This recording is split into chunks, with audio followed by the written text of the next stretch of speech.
తెలుసు, పవన్ కళ్యాణ్ గారికి కూడా తెలుసు. అందుకనే ఆయన ఫస్ట్ 30-40 సీట్లు తీసుకోవాలనుకున్నారు పవన్ కళ్యాణ్.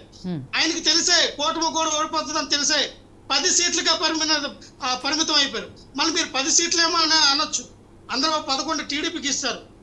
తెలుగుగా పవన్ కళ్యాణ్ ఏం చేశారంటే 11 సీట్లు టీడీపీకి అంటగాయిస్తారు, 10 సీట్ల వరకే వీళ్ళు మరి జనసేన పార్టీ అభ్యర్థులు నిలబడడం జరిగింది. సో ఈ టోటల్ అందరికీ కూడా తెలుసు, చంద్రబాబు నాయుడు కూడా అర్థమైపోయింది కూటమి ఇప్పుడు ఎందుకంటే మాకు 110 సీట్లు వస్తాయి, 100 సీట్లు వస్తాయి, 120 సీట్లు వస్తాయని చెప్పుకున్నారు. కానీ గ్యాస్ గ్రాంచువల్గా మేము 150, 160 ఖచ్చితంగా మేము కొడతాం అని ఎక్కడ కాన్ఫిడెంట్ గా మాట్లాడట్లా. ఎందుకంటే జనాలు వాళ్ళకు ఓట్లు వేయలేదు. మీరు ఎక్కడికి వెళ్ళండి గ్రౌండ్ లెవెల్లో, ఇందులో రాజశేఖర్ గారు చెప్పినట్టుగా రూరల్ ఏరియాలో ప్రతి గ్రామంలో, విలేజ్ లో, మండలంలో ఎస్సీ ఎస్టీ బీసమైనట్టు ఓట్లు ఉన్నాయండి, మహిళలు అత్యధికంగా ఓట్లు ఉన్నాయండి. జగన్మోహన్ రెడ్డి గారి వైపు ఉన్నారు. ఆయన చేసినటువంటి సంక్షేమ